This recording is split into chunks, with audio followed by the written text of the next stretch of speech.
연말정산에서 돌려받는 사람이 되기 위해서는 뭘 해야 됩니까? 딴 거 없습니다. 소득공제 금액 어떻게 늘릴 수 있지? 세액공제 금액 어떻게 늘릴 수 있지? 이 질문만 하면 되는 거죠. 여기에 최대한 많은 숫자가 들어가 있으면 우리는 결정세액이 줄어들고 환급을 받을 여지가 많아지게 되는 겁니다. 여기서 좌측에 있는 거는 소득공제란이고요. 우측에 있는 칸은 세액공제란입니다. 일단 다 살펴보시면 사실 우리가 크게 개입해가지고 연말정산 때 환급을 많이 받기 위해 노력을 할 만한 거리가 사실은 별로 없습니다. 그 다행인 건 우리에게는 아직 한 가지 히든카드가 남아 있습니다. 바로 벤처투자 소득공제입니다. 그럼 얼마나 공제를 해주느냐? 3천만 원 투자한 금액까지는 100%다 소득공제를 해주게 됩니다. 실질적으로 과표가 5천만 원인 경우라면 3천만 원 투자했을 때 얼마나 절세가 되나 이거를 보면 약 500만 원 정도가 세이브가 되는 거죠. 이 얘기는 무슨 얘기냐면 3월 달에 환급 받잖아요. 그때 여러분 통장에 500만 원이 들어오는 거예요. 근데 대부분 이 얘기를 들으시다 보면 이 두 가지 생각이 아마 계속 머릿속에 맴도셨을 거예요. 첫 번째 뭐냐? 원금 손실인 거죠.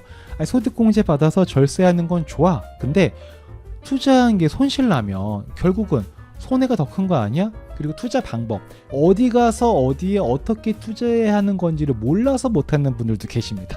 저는 그거를 해결을 했기 때문에 아까 벤처 투자를 한 겁니다. 저는 1%의 원금 손실도 없는 투자를 했습니다. 전환사채로 투자를 하시는 게 좋습니다. 왜냐하면 내가 되팔거나 이럴 필요가 없습니다. 왜?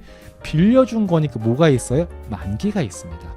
만기가 있다는 건 뭐예요? 정확하게 돌려받아야 될 날짜가 지정이 되어 있다는 거죠, 법적으로. 그러니까 내가 투자를 했을 때 현금화하는 것도 훨씬 용이할 수가 있습니다. 그래서 우리는 주식보다는 전환사채로 투자하는 게 좋다라는 말씀 드리는 겁니다. 또 이제 문제가 이거죠. 이 회사가 나한테 투자금을 돌려줄 수 있을지 없을지 어떻게 알아요? 벤처 투자할 회사는 아는 회사에 투자하는 겁니다. 그래서 제일 좋은 건 투자할 곳을 찾는 게 아니라 투자할 회사를 만드는 거, 가장 확실한 겁니다. 그럼 어떻게 만드느냐? 첫 번째로는 법인 설립을 하시는 거고, 이건 누구의 조력을 받는다?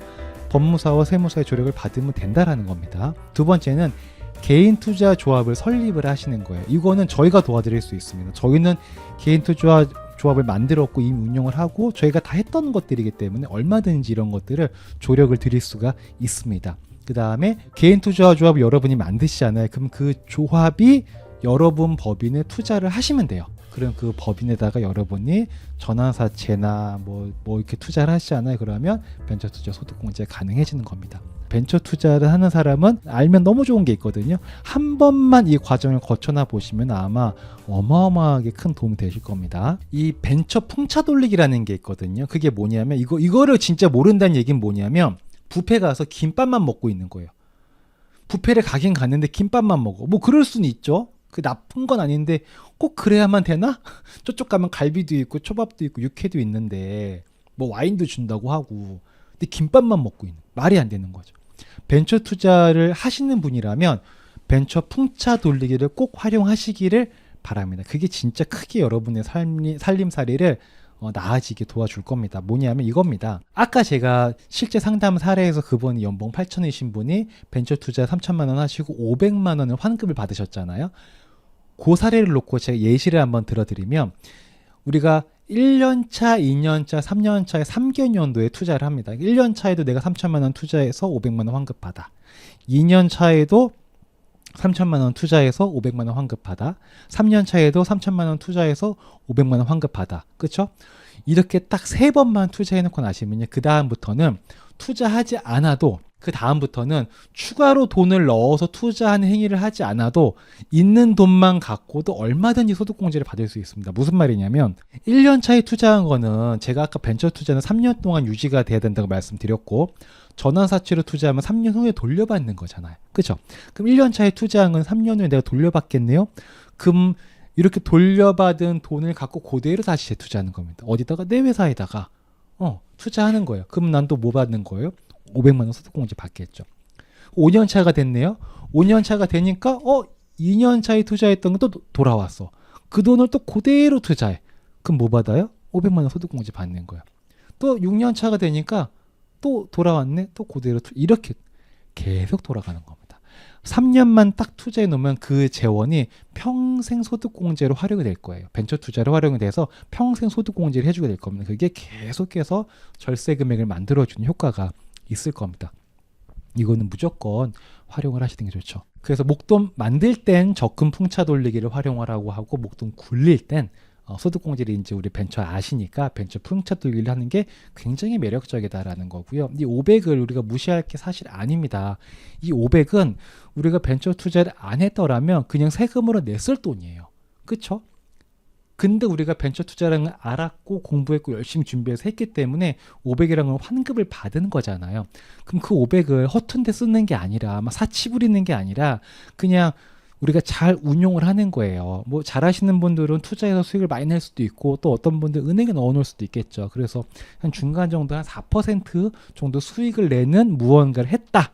그 10년 동안 그렇게 했다. 라고 가정을 해보면 10년 후에는 6,200만 원이라는 돈이 생깁니다. 이자랑 원금이랑 포함해가지고 6,200은 사실 어찌 보면은 우리가 벤처 투자 안 했으면 그냥 없는 돈이에요. 당연히 내 주변에 저런 돈이 없어야 되는 거예요. 근데 벤처 투자를 했고 풍차 돌리기 계속해서 하다 보니까 그냥 10년 후에는 6,200이 생기는 겁니다. 만약에 내가 20년을 한다. 40세부터 은퇴할 때까지 60세까지 했다. 라고 가정을 하면은 그 복리 효과가 있기 때문에 훨씬 큰 돈 1억 5천이 만들어지는 거죠. 1억 5천이 원래는 없는 거잖아요. 세금으로 나갔을 돈인 거예요. 그냥 그 1억이라는 돈이. 근데 그 1억이 이자가 붙어서 1억 5천까지 될 수도 있는. 근데 만약에 이게 4%가 아니고 뭐 6%고 8%면 더 이자가 많이 붙겠죠. 뭐 이런 가치가 있는 거다. 그러니까 꼭 벤처 투자를 하시는 분들은 풍차 돌리기를 활용을 하시면 좋다라는 말씀드리고, 풍차 돌리기 할 때 매년 투자에는 투자 재원이 필요한 게 아니라 딱 3개년도, 최초 3개년도만 하시면 돌아올 때마다 이렇게 하시면 됩니다. 그러니까 이게 지분으로 투자하면, 주식으로 투자하면 이게 안 되는 거예요. 전환사채로 해야 되는 겁니다. 자, 이제 마지막입니다. 벤처 투자하실 때 주의사항 이제 몇 가지 꿀팁만 좀 전달 드리도록 하겠습니다. 일단 벤처 투자하실 때 만약에 주식으로 하시는 분들도 있으시거든요. 그러면 그때 신주를 꼭 인수를 하셔야 됩니다. 기존에 발행되어 있던 구주를 인수하는 방식은 소득공제 적용이 안 됩니다. 예를 들어서 어떤 대표이사가 갖고 있는 주식이 있잖아요. 그 주식을 내가 양도받는 개념의 투자는 투자잖아요. 주식 투자했어요. 벤처기업 주식을 투자한 건 맞는데 그거는 공제가 안 됩니다. 꼭 신주로 하셔야 됩니다. 가끔 이제 세상에 나쁜 사람이 많잖아요. 자기 갖고 있는 그지 같은 주식 현금화하려고 막 꼬셔가지고 이렇게 할 수도 있거든요. 그러니까 그런 거 당하시면 안 된다.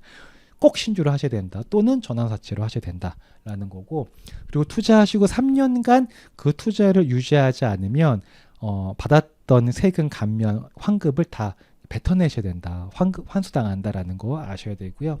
그 다음에 투자를 하시다 보면은 이 뭐 주식이건 전환사채건 우리가 투자를 하잖아요. 그럼 투자를 등기를 하게 돼 있어요.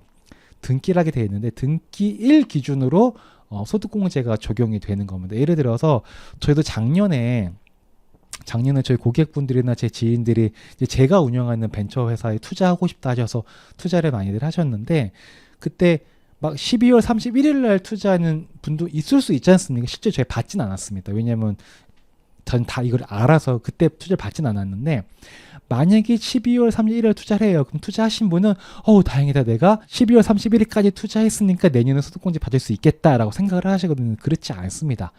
12월 31일 날 투자를 하셨어도 그건 아무것도 중요한 게 아니고요.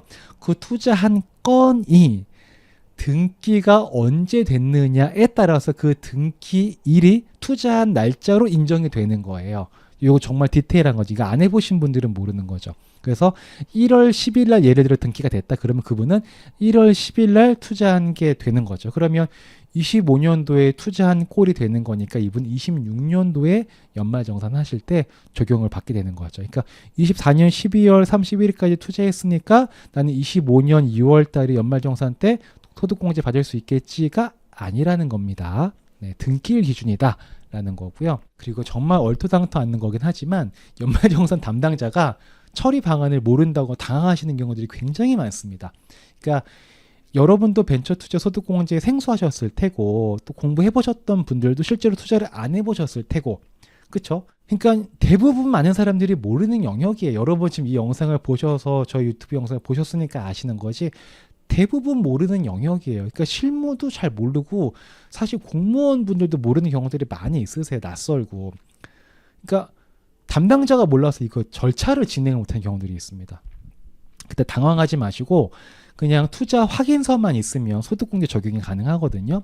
왜 우리 연말정산 시즌 되면 회사에서 뭐 적어서 주세요, 뭐 양식 같은 거 주잖아요. 그때 회사에서 몰라도 여러분들이 요 양식을 다운받으세요.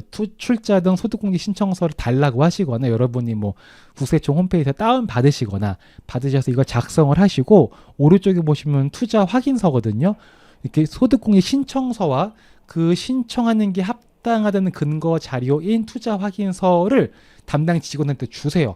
담당자가 이게 뭐예요라고 물어봐도 그냥 이거 같이 내주세요 세무서에. 그러면 세무서에서 알아서 해줄 거예요. 이렇게 얘기하시면 돼요. 네, 이거 진짜 많은 분들이 힘들어하십니다. 그리고 투자 확인서는 어디서 발급받는 거냐면 투자한 회사 있죠. 투자한 회사. 예를 들어 여러분이 법인을 만들었다. 그러면 그 법인에 투자를 했을 거잖아요. 그 법인에서 투자 확인서를 발급받아 주는 거예요. 그건 중소기업 벤처부 이런 데 들어가시면 됩니다.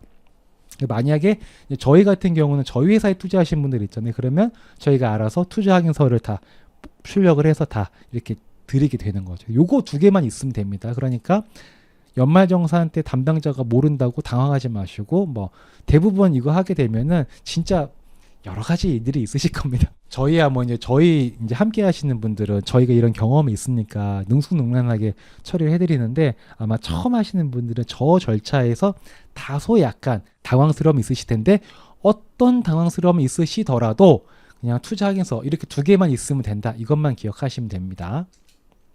그 마지막 진짜 이건 꿀팁인데요. 금액을 나눠서 투자를 하시는 것도 굉장히 의미가 있습니다. 무슨 말이냐? 만약에 내가 벤처 투자 소득 공제를 2천만 원을 할 거다. 그러면 1,000만 원 나누어서 투자하는 게 좋습니다. 만약에 내가 내 회사에 내가 직접 투자한 셀프 벤처 투자를 한다 그러면 5월 달에 예를 들어 1,000만 원, 뭐 6월 달, 7월 달에 1,000만 원 해서 등기를 각각 다르게 이렇게 두 건으로 투자를 하는 게 좋습니다. 왜냐하면 벤처 투자를 한 내역은 내가 올해 투자를 했다면 올해부터 3년간 선택적으로 사용할 수가 있어요. 올해 투자했다고 해서 무조건 소득공제 신청을 해야 되는 게 아니에요. 이거 소득공제 신청인 거지. 보시면 신청이잖아요. 신청을 안 할 수도 있지 않습니까? 안 하면은 공제 적용이 안 되는 거예요. 근데 올해 신청을 해도 되고 내년에 신청을 해도 되고 내후년에 신청을 해도 되는 거죠. 이해되시죠? 그러면 2천만 원 투자해서 1,000만 원 투자하잖아요. 그러면은 2천만 원을 공제를 딱 신청을 하는 순간 과한 경우가 있을 수 있어요. 1,000만 원만 투자해도 이미 기납부세액을 다 돌려받을 수 있는 수준 되는데 굳이 2천만 원 다 넣어가지고 1,000만 원만 해도 되는데 2천만 원 넣어가지고 공제 한도를 초과해버려서 공제 받을 게 없어져 버리는 그런 경우들이 있거든요. 이게 무조건 투자 많이 한다고 공제를 많이 받는 게 아니고 내 그 기납부세액과 대비해가지고 투자를 하는 게 좋아요. 그러니까 이런 것 할 때 좀 계산을 해보시고 아까 전에 제가 연말정산 모의 계산이고 말씀드렸잖아요. 그런 넣어보시면서 계산을 해서 1,000만 원짜리만 쓰거나 아니면 1,000만 원짜리 두 개 다 쓰거나 이런 식으로 선택적으로 사용하시는 게 좋습니다. 그러니까는 2천만 원만 한 번에 하셔도 되는데 2천만 원을 천 나눠서 해도 되잖아요. 그 크게 어려운 거 아니지 않습니까? 소득공제 신청을 1,000만 원만 신청할까? 아니면 2천만 원 소득공제 신청할까? 이거를 내가 선택할 수 있잖아. 나한테 선택권이 주어지는 거잖아요. 선택권이 많을수록 좋은 거죠. 그래서 그렇게 하기 위해서는 나누어서 하는 것도 의미가 있다라는 말씀을 드립니다. 자, 숨가쁘게 달려왔습니다. 제가 1시간 한 20분 정도 이렇게 1시간 반 정도 이렇게 한 것 같은데 그 나름 2시간짜리 이 정도로 짧게 끄는 것도 나름의 그래도 강의 컨셉이지만 유튜브에 맞춰서 짧게 하겠다라는 목표를 어느 정도는 달성한 것 같아서 좀 기분 좋게 생각을 하고 있고요. 그래도 이렇게 중간중간 생략하면서 진행했을 때 좀 아쉽긴 합니다. 다음에 또 기회가 된다면 제가 오프라인 같은 공간에서 진짜 시간을 넉넉히 두고 교감하면서 할 수 있는 자리가 있다면 그때 정말 풀 버전으로 다시 한번 강연을 할 수 있는 자리를 만들어 보도록 하겠고요. 이 벤처 투자 소득 공제 공부가 필요합니다. 공부가 필요하고 품이 필요합니다. 그 코에 손을 대야 코를 풀 수 있다라는 말씀 아까 드렸던 것처럼 이런 말이 있죠. 공부하지 않으면 어제를 살고 공부하면 다른 세상을 산다라는 말씀들을 많이 하시죠. 이 연말정산 소득공제 또한 마찬가지로 공부하면 다른 세금을 내게 된다. 다른 세율을 적용받게 된다라고도 생각을 해볼 수가 있습니다. 오늘 제가 드렸던 이 내용이 여러분에게 최초에 말씀드렸던 것처럼 공부할 거리가 되셨으면 좋겠다 라는 바람을 가져보고요. 이걸 한번 좀 더 알아볼까? 라는 동기만 좀 호기심만 좀 생기셨어도 오늘 저의 1시간 반은 굉장히 의미 있는 시간이 될 것이다 라는 생각을 갖고 있습니다. 앞으로도 저희는 행복재무상담센터는 여러분에게 실질적인 도움과 실질적인 솔루션을 제시드릴 수 있도록 늘 연구하고 직접 경험하고 경험한 좋은 것들을 함께 공유할 수 있도록 또 그로 인해서 저희도 함께 성장할 수 있도록 정직과 최선을 다하도록 하겠습니다.